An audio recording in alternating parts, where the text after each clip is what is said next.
여러분, 중국 축구가 한때 아시아를 지배할 것처럼 보였던 시절이 있었습니다. 수천억 원을 투자하며 일본, 한국과 어깨를 나란히 하려 했던 그들이었죠. 하지만 지금은 어떻습니까? 영광의 순간은 사라지고 이제는 동남아 축구 강국인 태국에도 밀리고 있습니다. 팀워크는 무너지고 경기력은 나날이 하락하며 AFC 무대에서 점점 설 자리를 잃어가고 있습니다. 중국 축구, 과연 이대로 주저앉고 말 것인가? 오늘 그 몰락의 원인을 깊이 파헤쳐 보겠습니다. 다시 한번 중국 클럽들의 몰락이 현실로 드러났습니다. 한때 아시아 최강을 꿈꾸며 천문학적인 돈을 쏟아부었던 중국 축구. 하지만 이제 그 흔적조차 희미해지고 있습니다. 상하이 선화는 가와사키 프론탈레에게 0대4로 완패하며 8강 진출에 실패했고, 상하이 하이강 역시 요코하마 F, 마리노스에게 2차전 합계 1대5로 대패했습니다. 산둥 타이사는 아예 대회를 포기하는 초유의 사태까지 벌어졌습니다. 이렇게 중국 슈퍼리그 팀들은 모두 탈락했고, 결국 중국은 올 시즌 AFC 무대에서 아무런 성과도 거두지 못했습니다. 믿기 어렵지만 불과 몇 년 전만 해도 중국 슈퍼리그는 아시아에서 가장 강력한 리그 중 하나였습니다. 오스카, 헐크, 파울리뉴 같은 월드클래스 선수들을 영입하며 유럽 빅리그를 방불케 하는 씀씀이를 자랑했죠. 하지만 지금은 어떻습니까? 외국인 스타 선수들이 떠나고 투자금이 빠져나가면서 중국 클럽들은 급속도로 약해졌습니다. 이제는 J리그나 K리그와 경쟁하는 것이 아니라 태국, 말레이시아 같은 동남아 팀들에게도 밀리는 처지가 됐습니다. 태국의 부리람 유나이티드는 조호르 다룰 탁짐을 꺾고 8강에 오르며 중국 팀들을 가뿐히 뛰어넘었습니다. 더 충격적인 것은 AFC 클럽 랭킹에서도 중국이 태국에게 추월당했다는 사실입니다. 한때 아시아 정상권에 있던 중국 축구가 이제는 동남아 팀들보다 낮은 평가를 받게 된 것입니다. 이제 중국 축구는 더 이상 돈만으로 강해질 수 없다는 현실을 직시해야 합니다. 조직력 없는 팀, 무너진 경기력, 혼란스러운 운영, 그리고 내부 문제들까지 모든 것이 어긋나면서 중국 클럽들은 점점 깊은 나락으로 빠지고 있습니다. 과연 중국 축구는 이 위기를 극복할 수 있을까요? 아니면 다시는 예전의 영광을 되찾지 못한 채 역사의 뒤안길로 사라질까요? 중국 축구가 흔들리는 사이 태국 축구는 빠르게 성장하며 새로운 강자로 떠오르고 있습니다. 과거에는 비교조차 어려웠던 두 나라의 클럽 대항전 성적이 이제는 정반대로 바뀌고 말았습니다. 이번 ACL 16강에서 태국의 부리람 유나이티드는 말레이시아의 조호르 다룰 탁짐을 꺾고 당당히 8강에 진출했습니다. 반면 중국 슈퍼리그의 상하이 선화와 상하이 하이강은 일본 팀들에게 완패하며 모두 탈락했습니다. 산둥 타이사는 대회를 아예 포기하는 초유의 사태까지 벌어졌죠. 결국 중국 팀들은 단 한 팀도 살아남지 못한 반면 태국은 부리람 유나이티드를 통해 아시아 무대에서 존재감을 확실히 드러냈습니다. 이제 AFC 클럽 랭킹에서도 변화가 일어나고 있습니다. 중국은 과거 아시아 정상권에 머물렀지만 이제는 태국에게까지 밀리는 굴욕을 당했습니다. 태국 클럽들은 점점 더 탄탄한 조직력과 강한 경기력을 보여주고 있으며 중국과의 격차를 확실히 벌려나가고 있습니다.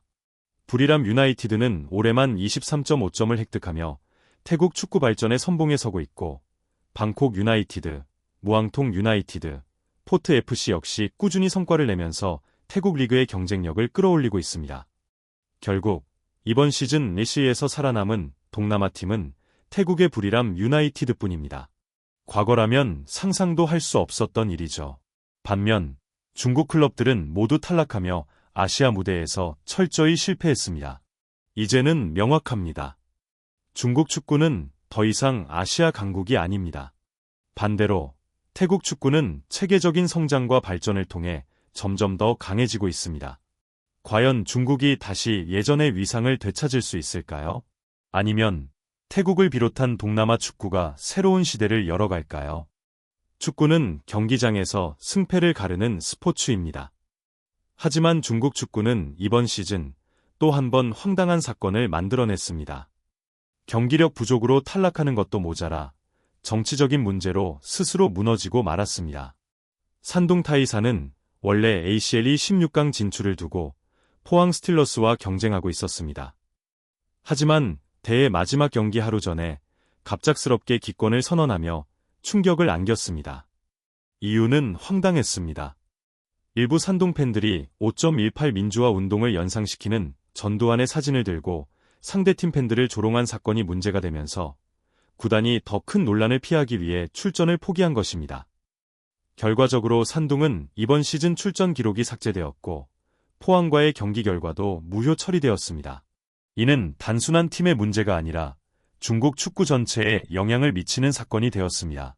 AFC 랭킹 점수 산정에서도 불이익을 받으며 중국은 클럽 랭킹에서 태국에게도 뒤처지는 굴욕을 당했습니다.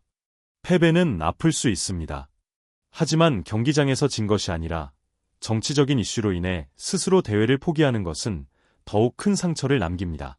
축구는 철저히 실력으로 승부해야 합니다. 정치와 무관해야 하는 스포츠가 이런 어처구니없는 이유로 혼란에 빠진다면 중국 축구가 다시 일어설 수 있을까요? 이제 중국 팬들조차도 분노하고 있습니다. 축구를 정치로 망쳤다는 비판이 쏟아지고 있으며 산둥의 기권 결정은 중국 축구의 위기를 더욱 적나라하게 드러냈습니다. 경기장에서 승리하는 것보다 축구를 스포츠 그 자체로 바라보는 자세가 더 중요한 시점입니다. 중국 축구가 추락을 거듭하는 사이 대한민국은 여전히 아시아 무대에서 강력한 존재감을 드러내고 있습니다.